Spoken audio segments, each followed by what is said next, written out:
Hello, I'm Andrew Suskind, and I'm a psychotherapist based in Los Angeles, specializing in trauma and addiction. Welcome to our podcast, which is called It's Not About the Sex, also the name of my recent book. Here we focus on all topics related to compulsive sexual behavior, often referred to as sex addiction. In particular, we explore ways to build long-term, sustainable recovery. Our intention is to offer fresh viewpoints, brand new perspectives, and practical tools toward living a deeply connected life. Let's get started.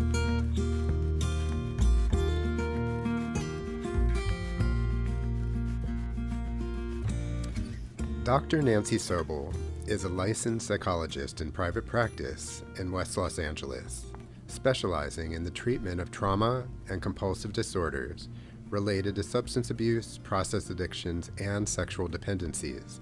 She has worked in the addiction field for more than 35 years. Dr. Sobel is widely known for her work in the entertainment industry and helped develop the MusiCares Addiction Recovery Program, a well-known charity for impaired musicians. In addition to her work as a psychologist, Dr. Sobel is very involved in disaster relief work globally, and most recently in Haiti, where she founded a nonprofit called Gap Create to provide community assistance with education and mental health services. She has also been a guest expert on television and radio, including The Oprah Winfrey Show, True Biography, and our local NPR station, KCRW's Which Way LA. I am absolutely thrilled to welcome my colleague and my friend, Dr. Nancy Sobel, here with us today. Thank you so much, Andrew. It's so nice to be here with you. It's such a pleasure being here, and as I was driving over here, and this is a first actually, I was thinking about being in your office as we're recording the podcast. And there's an intimacy being here with you. Usually we have a podcast studio in Santa Monica, but coming to your office created a whole different sense of being invited into your sanctum and having this experience where you do your work, which is really touching because I believe that there's a certain kind of vibe and a kind of almost like an archives of clients and healing that we bring to our clients all the time. So thank you so much for inviting us to be here with you today. Well, it's totally my pleasure. I love sharing my office space, which is I affectionately call it my spaceship, where the magic happens. And how did you come up with the term spaceship? I don't know. I think it's just a funny little thing of just another world. Mm-hmm. As opposed to out there in the world where we have to cope with all the expectations and cultural ways of being. And I like to think that this is a very sacred space. I ought to call it the sacred space because that's how I think of it, that the whole purpose is for people to feel safe so that they can really open up and feel understood. Mm-hmm. Yeah. And for some reason, when I think about a spaceship, I think about a super safe capsule. Yes. That gets to be that sanctuary for whatever period of time. And also where you get catapulted, hopefully, into another dimension, as the 12-steppers say. Right. Another dimension of being. Right. So. I don't know if you've ever heard this before, but I read something about what gets a spaceship off the ground and what takes it to the moon. Have you ever heard that story before? No. Well, apparently, and I don't know the technical part of this, but apparently it takes an amazing amount of fuel, of course, yes, and combustion, yes, for the rocket ship to actually lift off, right? Yes. We know that. We've seen that in all the images from Cape Canaveral, etc. But what it really relies on is the lunar gravity to pull it to the moon. Wow. I had no idea. That's cool. Yeah. So I agree. I think sometimes with clients, we're helping them launch, but we're also helping them find their trajectory. Yes, and maybe their healthiest ideal is pulling them. That's their lunar station that is pulling them to a better way of being. Absolutely. Because I do think everyone who comes in here has an idea of their potential. Mm-hmm. Yeah, and in coaching terms, we think about creating a vision. Yes. And aligning that vision with one's core values. And I think we're saying the same thing, yes. that if a client starts to feel more confident and capable and competent, that hopefully they can find their way to whatever that lunar destination might be for them. Sounds great. I love all these images. Me too. So getting back to our topic for the day, we're going to be talking today. We really took off on that one. We did, that's for sure. Far, far away. A galaxy far, far away. Yes.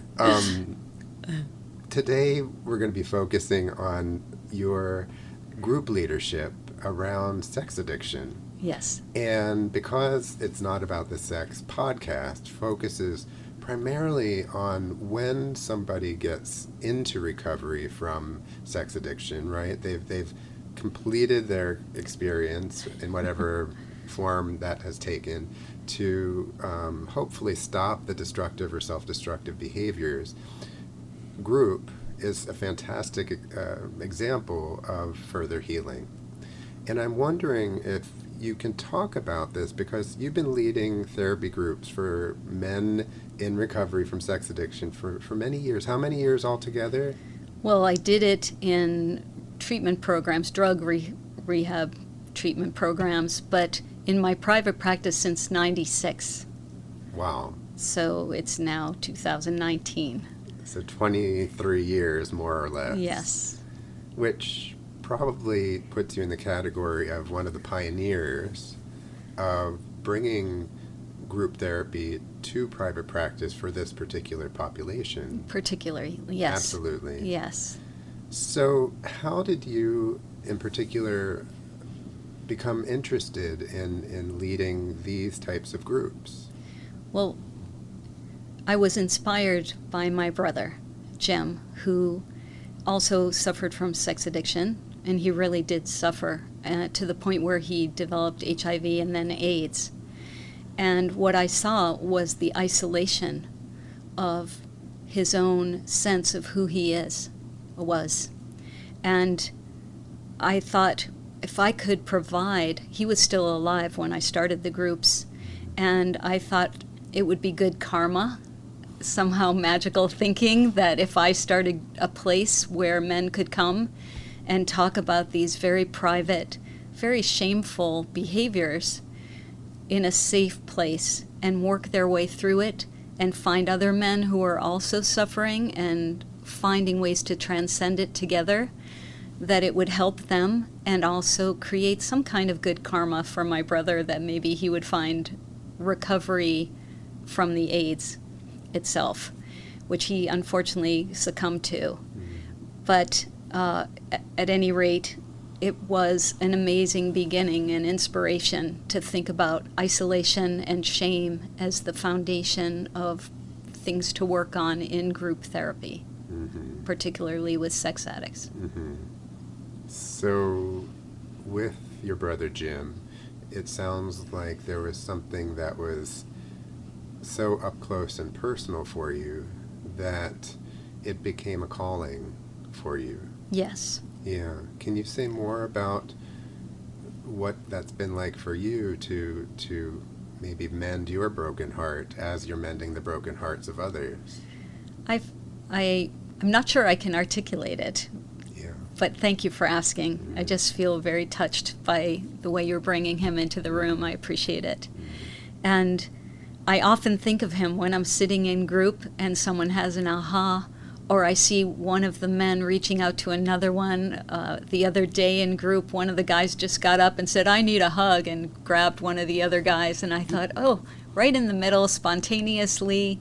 It was so beautiful and so exactly what I envisioned. I have a mentor named Robert Stollerow, and he talks a lot about overcoming trauma by finding a relational home for your feelings. And that is definitely the description of what I'm trying to provide in group therapy, is a relational home. Well, not only does it sound like you have created that space, but it sounds like there's just a hunger for that from your clients. And Yes. they not only find each other, but they're like heat-seeking missiles at times when they reach out for that contact, that in this Yes. case, that touch. Yes. Yeah, that's Yeah, beautiful. it's really wonderful. I love it. And also we have the text chain, which adds to that feeling of connection that gets maintained throughout the week. So we meet once a week, but we do have a group text chain for each group, and I'm on it as well. And the men can check in at any time. So I have one guy who's right now been having a lot of trouble with relapse, so he checks in every day at the end of the day to say whether or not he's been sober and how he's doing, or a word for the day to kind of help him stay focused on his recovery. And the other guys can jump in and just say, "Attaboy," or I can say something, maybe we need to talk by phone or a little bit more. And throughout the week, each of the groups has their own personality and their own way of sharing, whether it's humor or needing support or congratulations for milestones achieved. Mm-hmm. So I love that idea, by the way, of the relational home, and I love that idea of the text chain almost being like a transitional object of sorts, a Correct. transitional communication between sessions. Yes. So they don't have to feel like they just come for the 90 minutes each week, but they know that they're there just in case. I really believe that a big part of recovery is community and connection, and that addiction is all about isolation. Uh-huh. So having a community, a sense of community that can be maintained throughout the week is vital. Mm-hmm. And I don't know if you would go this far, but the sense I'm getting from what you're saying is that they really become like family. Yes. Whether we call it surrogate families or families of choice. Yes. That there's something so bonding about the kind of suffering that they're healing from. Yes. That they just really are there for one another in very deep ways. Yes, it's Yeah. true. And it's beautiful to see and be a part of. I'm so honored. And I do feel that it honors Jim's memory. Absolutely. It sounds like it not only honors it, but it brings his memory and how you haven't, of course, internalized him as your brother into every group. Yes. He's alive in Yes. that way. Yes. It's very bittersweet. Well, I do a lot of work with artists and performing artists, and we talk a lot about those 3 T's, the concept of transcribing what happened in terms of trauma, and then transforming it in the transcription, and then transcending it. And I do think that also happens in the group and I think I have done that although I haven't written about group yet. Yeah. I have. Soon. You're my inspiration for that. But that I am transcribing it at least into words, my own pain, my own joy also at my relationship that I had with him, and learning from his suffering as well as from his recovery. He did find recovery before he died. And carrying that message has definitely helped me transcend it. Yeah. I've already heard 3 chapters, by the way: transcribing, transforming, and transcending. Okay. So I think you're on your way. Okay. So if someone was interested in joining your group, how would they go about it, and how do you screen prospective members? Well, I always like to be very honest and tell you that I've made mistakes, that I've let people enter the group and it hasn't been a fit. And sometimes that's how I learn what works and what doesn't work. And one of the main things that I've done differently now is I haven't been in such a rush, just because I'll meet a client and think, oh, group would really help him. I want to put him in the group. And I used to do that too quickly and not really think about which group he would fit into and was he ready. And now I take more time. I like to meet individually with the client at least once or twice. If it's from a reference and he's working with a therapist, then I like to talk to that therapist, as you know, and really hear about the client. And then I like to talk about the current group, talk with the current group, and tell them I'm thinking about a new guy, and tell them a little bit about him without breaking confidentiality, just so that they can kind of try it on and say, is this the right time in the group? Is this the right fit for us? What are you afraid of in having a new member? And in one of my oldest groups, the one that actually started in '96, there's one member who always hates when there's a new person coming into group. And it's almost a joke now, like, no new members. But it's been good to talk about it and see what he's worried about and what he's looking for in a group member. And the primary thing that all of them are looking for is commitment. So what I do now is, when I have a new member, I explain that you're really making an 8-week commitment. I ask them to give 4 sessions to decide whether or not they want to stay in the group. And then if they decide they want to leave, I ask for 4 sessions to do the departure, so that people have a chance to say goodbye. And because they've opened up and shared something that I'm sure is very personal, both the new person and the group, the existing group, we want to give each other a chance to say goodbye and put that in a place that it can be taken away. So that's an important part of joining the group, is making that commitment. Sure. So it sounds respectful of both the person potentially coming into the group, but also the group itself, that Yes. it's a match for the group and it's a match for the individual. Yes. Yeah. And it also sounds like you have learned some lessons through the years that is making it maybe easier, or that you have been more cautious to bring someone in who's going to be really benefiting, and that the group is going to benefit from them. Yes. Sure. That's great. So group therapy, especially group therapy for those in recovery from compulsive sex, sounds kind of like 12-step in a way. I mean, I know it's different, but I'm not sure all of our listeners know the differences. So I'm wondering if you can talk for a moment about the differences between your groups, group therapy and private practice, versus a 12-step meeting. Sure. Well, first of all, there's a format with the meetings in which there's no crosstalk normally, unless you're doing a feedback group in SAA.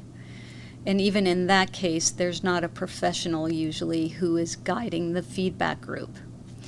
So in group therapy, we do give feedback. In fact, the whole thing is based on giving each other feedback. And I ask each member in their feedback to try on what they feel when a person is sharing whatever issue they're bringing to the table, what they see in that person and what they hear. Because often what you feel, see, and hear when you're early in recovery or when you're off your game, those things don't match.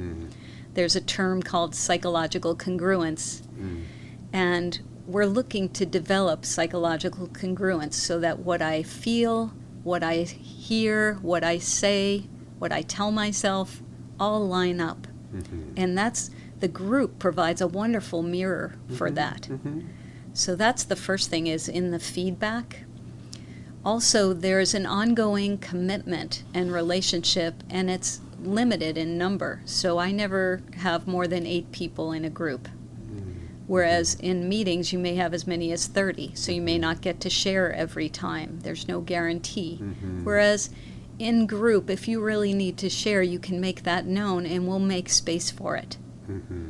So I think there's a lot more personalization and individualization in group therapy, and there's a consistency in the relationships that you develop, so that group, as you were saying earlier, it's like a family, but it's also a microcosm. So you're getting to practice relationships in a more structured environment that you can then take those skills out into the world and practice them in the world. And if I'm hearing you correctly, I'm not sure everyone understands this.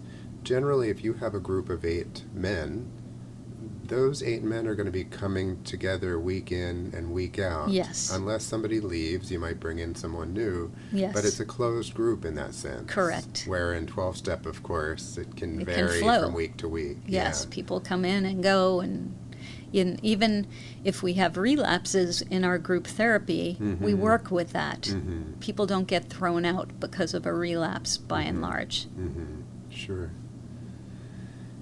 And I understand that your particular groups are designed for male sex addicts. And as a female therapist leading a men's group, what are the challenges and what are the benefits?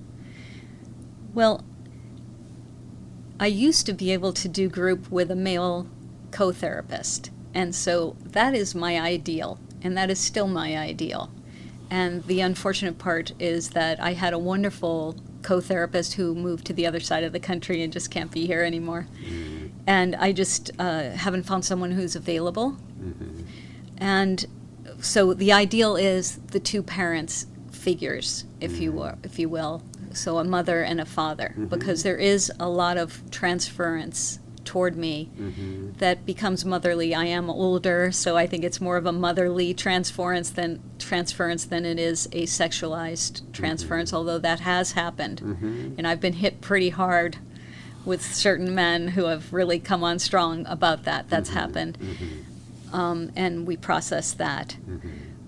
But I think it's also a wonderful healing, because a lot of these men have had breaches in their primary relationships, if they're hetero.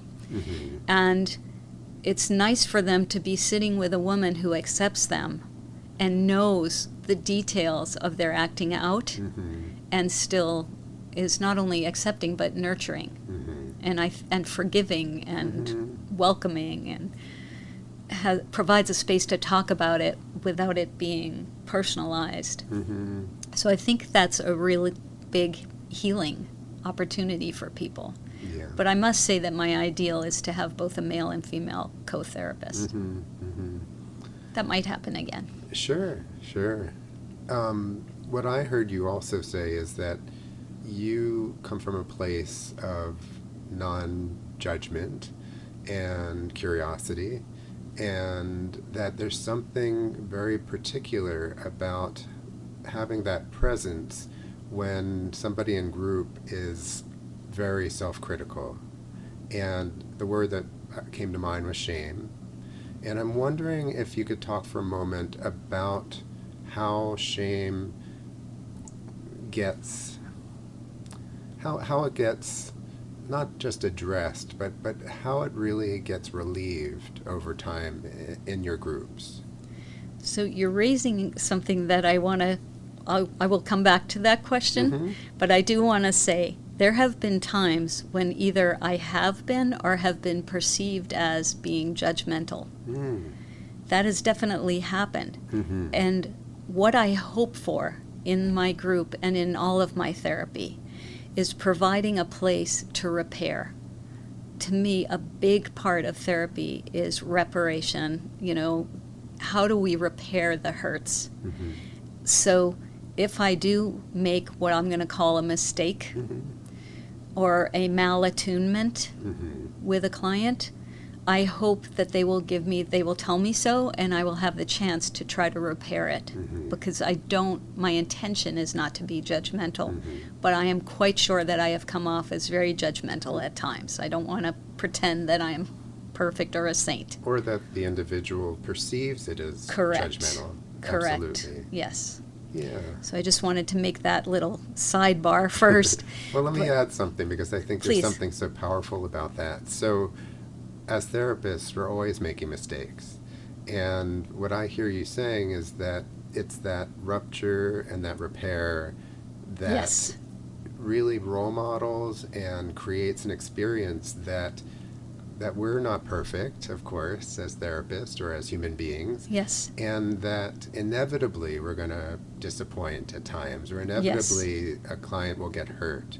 But hopefully we have that understanding and that space clinically or therapeutically that we can work on that, like in any family or like in any relationship.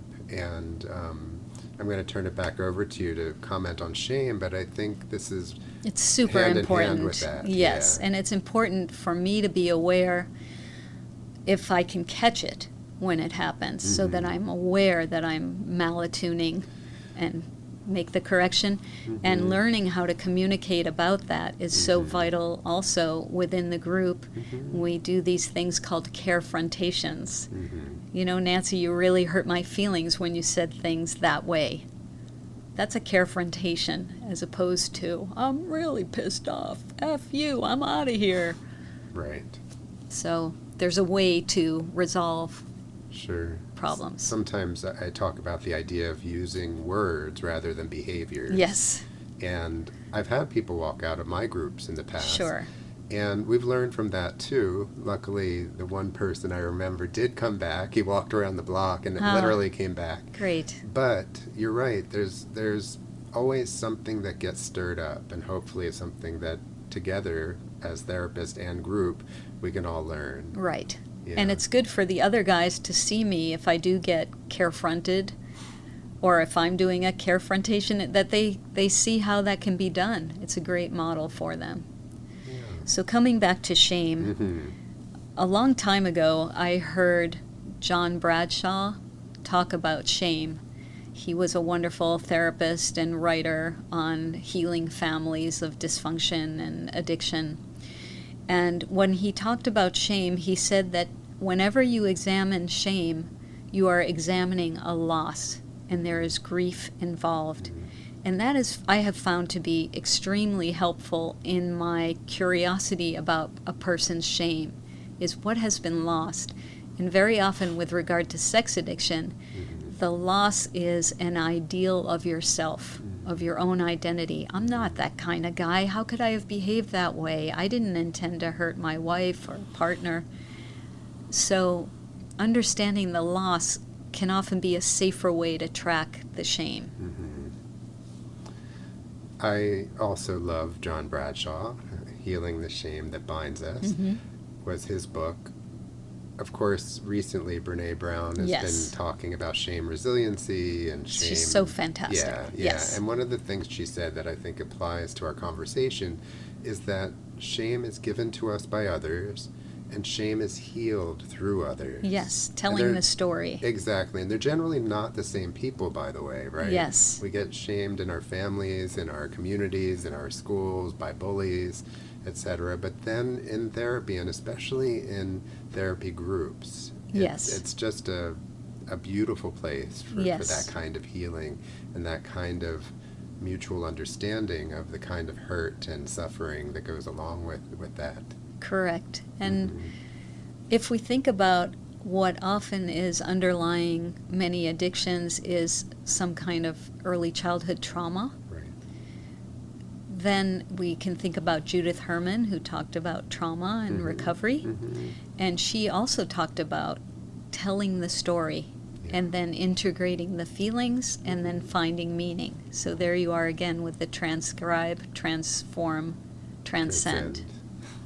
Which is such a spiritual piece. That idea of meaning is really the kind of the pinnacle of recovery in some ways. Right, carrying the message and helping others. Absolutely. Yes. Yeah. So my final question is this. So with your group members, when they finish, if they finish their time in group, I know some people stay for a long, long time. Right, they think of it as part of their ongoing recovery program. Exactly, that's right. So what would you say your group members would share if they said, this is what I've gotten from my group experience. These are the benefits that I take with me all the time. I think that I'm thinking of one guy in particular who recently left group, and it was such an incredible transformation that he made. First, he reconnected with his family of origin and repaired a lot of shame. And, well, no, I would say first he really understood his sex addiction in a deeper way, with regard to early childhood traumas that he experienced. Then he went back and did more repair with his family of origin, always coming back to the group for support on it. And then he developed a relationship with someone, and they are now living together, and they're in a very successful, communicative, healthy relationship. So he was able to really do the whole breadth of recovery in the time that I have known him, and so inspiring. So definitely shame reduction was a big part of his work, and understanding trauma, as well as practicing recovery. Sure. And the last piece about going into a healthier relationship. And having healthy sexuality. I remember when he first slept with his partner, it was such a big deal. And, Right. you know, that he was able to be who he is with his own particular interests and the way that he likes to do sex, and finding someone that he could talk with about that and enjoy it. Right. So balanced. Sometimes in program, the expression is integrating sex and intimacy as a healthy element. Yes. Or healthier element. Yes. And it sounds like it doesn't always take the same shape and form. Everybody has a different version of that, but Yes. that was really quite a new phase of recovery, a deeper phase of recovery and connection and love and attachment, all that good stuff. Beautiful.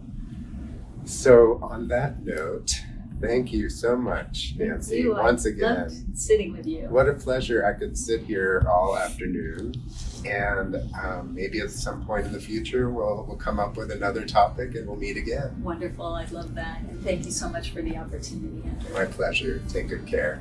Thank you. Thank you so much for listening today. It was so wonderful having Dr. Nancy Sobel with us to share more about group therapy and sex addiction.